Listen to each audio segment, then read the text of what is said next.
Yeah, but these are very strong allegations, Honorable Minister. If you're saying that they've taken on a task or project that they probably did not think through in terms of the projection for finance that they will require.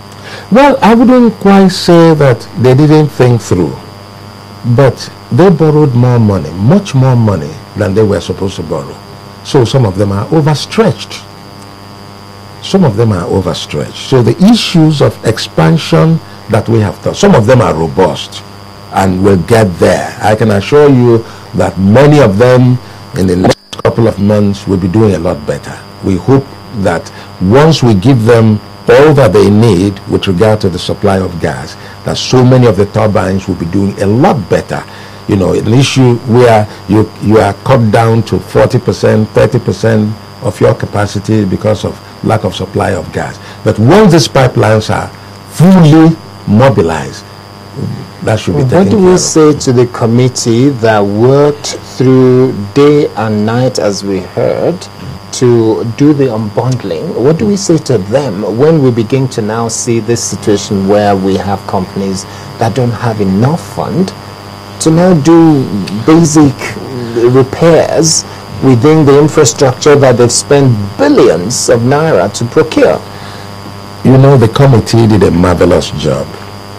But you see, in a situation where there is a prevalence of uncertainty, Nigeria embarked, in fact, the president took the bull by the horn by doing what no other president could do, and that is face this entire privatization process and make sure it is completed.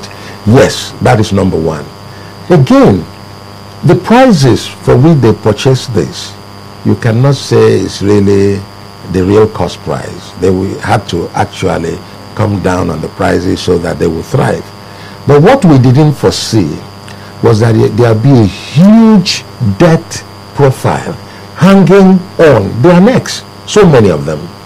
I believe this will be resolved. Many of them are going out and taking care of this. I have no problem. But before we can actually say that this is the situation, let us mobilize, make sure that all the input is available. Then if the input is all available and the output does not reflect that, then we will tell them, why did you tell us you had enough money? But we can't even say that. But wasn't it verified that they didn't have the money? I would have thought their accounts and every fund that they have available, there will be securities and assurances with documentation to back it up. Well, these things are there, but what do you say of a situation where some of them actually borrowed much of the money they used for these purchases? I'm not a financial person, so I wouldn't be the one to answer this question. Maybe those who are much better exposed in that aspect than myself will be able to address the issue. But first, like I'm saying, the way we can now go back to that question is, let us make sure they have all the input.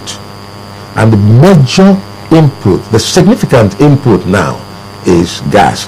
Once that is supplied to them and they still cannot deliver, then we will know that there is a financial hiccup that needs to be taken care of. Now, let's talk about gas now. Yeah. Where are we with ensuring that they have access to it? Because some of the GENCOs are saying that they cannot have access to it for one reason or the other. What are the reasons from government perspective? Well, what is NNPC doing? What's their role in all of this? NNPC is working hard with regard to making sure that gas is available. But you must understand one crucial thing.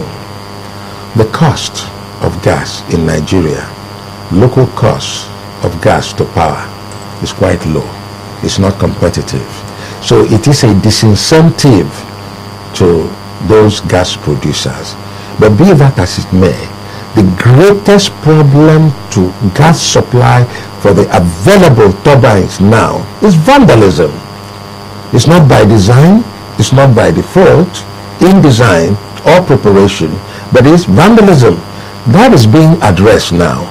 I do think that within the next couple of weeks, we should be able to resolve that with all the repairs going on and huge repairs, because in the western axis, all the blowholes that were found out were dynamite, professionally done to sabotage the government. And that is why we're mounting a campaign and pleading to you, all in the media. There is a transformational agenda of Mr. President. It is fantastic, it is wonderful, but all of us need to go out there and let our people know whenever you damage anything, it affects the entire value chain. When there is no gas, the industries will suffer, not only power. There will be no production of fertilizer. The farmers will not get fertilizer when they need it. So at the end of the day, everybody pays for these acts of vandalism.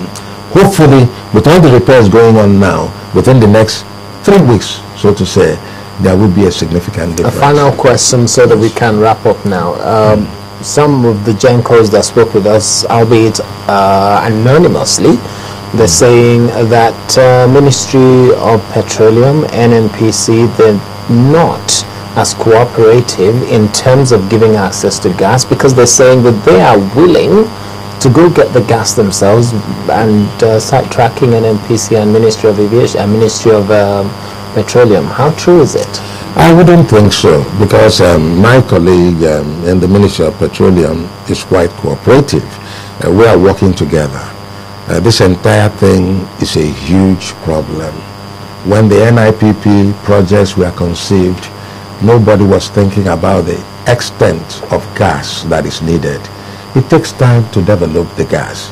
We are working on it, and we are hoping. Mr. President is deeply committed to this. Vice President deeply committed to this.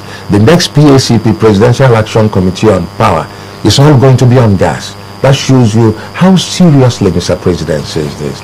We are addressing that. And if it means that we have to do a little, unconventional things to make that happen, the government will be willing to do that. Okay, thank you very much, Professor Nebo. What's your Christmas message for Nigerians with regards power? Power. My Christmas message to Nigerians with regard to power is that they should keep looking up. For instance,